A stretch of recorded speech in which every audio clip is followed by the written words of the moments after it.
dans le prochain épisode de Demain nous appartient. Tandis que la police tend un piège à Zoé, Flore a du mal à encaisser sa rupture avec Alex. Mona a quant à elle une rivale. Attention, les paragraphes qui suivent contiennent des spoilers sur l'épisode de Demain nous appartient diffusé demain soir sur TF1. Si vous ne voulez rien savoir, ne lisez pas ce qui suit. Mercredi 12 janvier dans Demain nous appartient. La police tend un piège à Zoé. Jonathan, le complice de Zoé, menace Aurore avec son arme. Après lui avoir demandé de la laisser tranquille, Zoé cherche à savoir ce que sa sœur fait ici. Aurore les informe alors que ses collègues ont bien compris qu'il n'avait pas l'intention de braquer une bijouterie.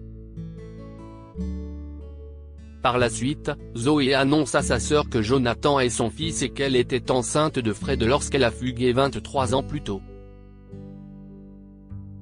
En rentrant chez elle, la capitaine Jacob rapporte à Pierre et William la discussion qu'elle a eue avec Zoé. Elle leur explique ensuite que son neveu est un jeune homme en colère parce qu'il n'a jamais connu son père puis précise qu'il en veut terriblement à la police de l'avoir tué. Si Pierre pensait que la mort de Fred était accidentelle, la police l'aurait en réalité tué lors de son interpellation. Comme Zoé est certaine que c'est lui qui l'avait dénoncé aux autorités, Pierre affirme que c'est n'importe quoi. Même s'il n'aimait pas son gendre, il aurait été incapable de le balancer. Aurore leur apprend ensuite que Zoé gagne sa vie en volant des tableaux et des bijoux et que Jonathan travaille avec elle en craquant des systèmes informatiques. Face à ces révélations, Pierre culpabilise et pense que si sa fille est devenue une criminelle c'est parce qu'il n'a pas su prendre soin d'elle. Au commissariat, Roxane a découvert que le réservoir, un musée de la ville, a été victime d'une attaque informatique. Il ne fait donc aucun doute pour elle que les cambrioleurs s'apprêtent à commettre leur prochain braquage là-bas dans la journée. Sans attendre, le commandant Constant demande à Sarah d'envoyer immédiatement une équipe sur place et à Roxane de prévenir la sécurité. De son côté, Martin prévient Aurore de la situation et indique qu'il a l'intention de laisser le musée ouvert afin de les prendre en flagrant délit. Confrontée à un choix cornélien, Aurore refuse toutefois de voir sa sœur être arrêtée. William a beau lui signaler qu'elle a une famille et une carrière, la policière laisse malgré tout un message sur le répondeur de Zoé pour qu'elle la rappelle au plus vite. En parallèle, NJ et Jaya découvrent la nouvelle exposition du réservoir au moment où Zoé s'introduit à son tour dans le musée. La nuit tombée, Martin et son équipe surveillent le musée dans une camionnette à proximité. Tandis qu'ils regardent avec attention les images de vidéosurveillance, Sarah repère immédiatement Al. Malheureusement, cette dernière vient de brouiller la réception de toutes les caméras. Pour l'empêcher de quitter les lieux, Martin ordonne à Roxane de déclencher l'alarme à incendie et de bloquer toutes les issues. Aurore tente bien de lui faire remarquer qu'il y a encore des visiteurs à l'intérieur mais selon lui, il ne risque rien. Le musée étant désormais coupé du monde, Martin est certain qu'elle ne pourra pas s'échapper. Flore a eu mal à encaisser sa rupture avec Alex. Libre de vivre leur amour au grand jour, Chloé et Alex ont passé la nuit ensemble. Heureuse de l'avoir retrouvé, elle lui propose de se réinstaller à la maison. Emballé par l'idée, Alex prévoit donc de rapporter l'ensemble de ses affaires en fin de semaine. Tandis qu'ils partagent un moment plein de tendresse, Andrea débarque dans la chambre de Chloé sans frapper. Mal à l'aise, le jeune homme repart aussi vite qu'il est venu. De son côté, Bart se rend au MA et découvre Flore dans un piteux état. Effondrée par sa rupture avec Alex, elle se laisse complètement aller. Les larmes aux yeux, Flore lui confie qu'elle a l'impression que son monde s'écroule. Si son fils assure qu'elle finira par rebondir, Flore n'est pas sûre d'en avoir la force. Plus tard, Alex annonce à Flore qu'il retourne vivre chez Chloé.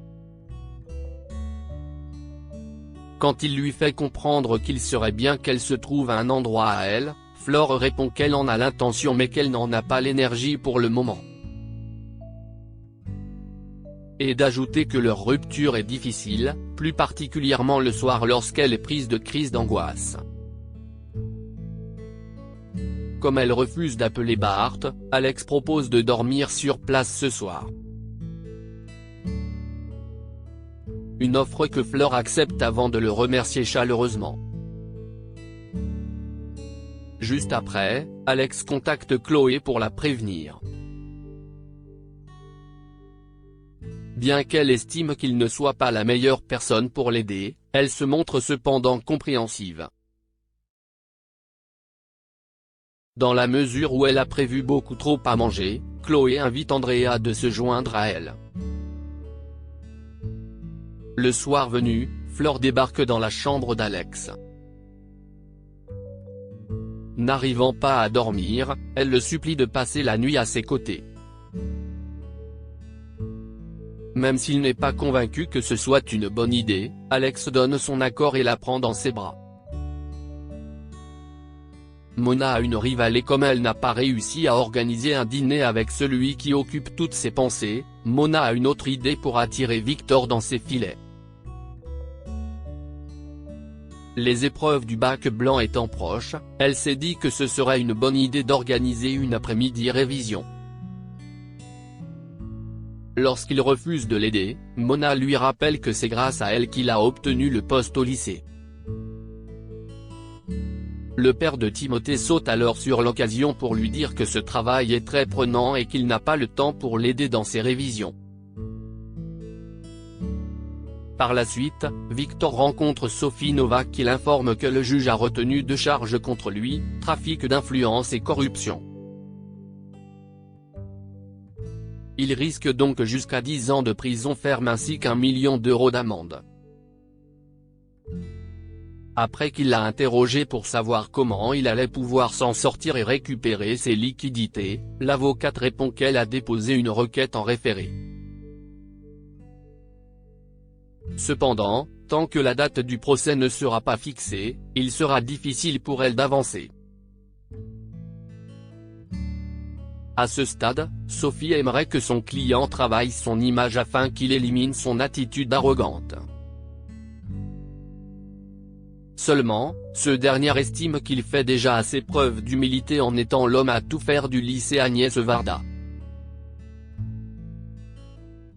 Au moment où il évoque le harcèlement dont il est victime de la part d'une élève pour des cours particuliers, Sophie l'encourage à accepter car le juge sera sensible à ses efforts.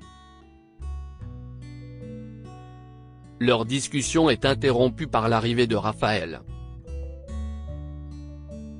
Une fois Victor parti, Raphaël, qui est sous le charme, s'empresse de questionner sa consoeur sur lui. Quand Sophie lance qu'elle pensait qu'elle avait encore des vues sur Xavier, Raphaël confirme que c'est encore le cas mais qu'il n'est pas encore prêt à franchir le pas. En attendant, elle entend profiter de la vie. Pendant ce temps, Victor débarque chez Mona pour l'aider à réviser. Ravie qu'il ait changé d'avis, elle sort le grand jeu. Alors qu'elle est sur le point de l'embrasser, Soraya fait irruption et interrompt leur révision pour le plus grand plaisir de Victor qui en profite pour prendre la poudre d'escampette. Néanmoins, Mona ne perd pas espoir de conquérir le cœur de son bellâtre et décide de changer de tactique. À partir d'aujourd'hui, elle va jouer l'indifférente.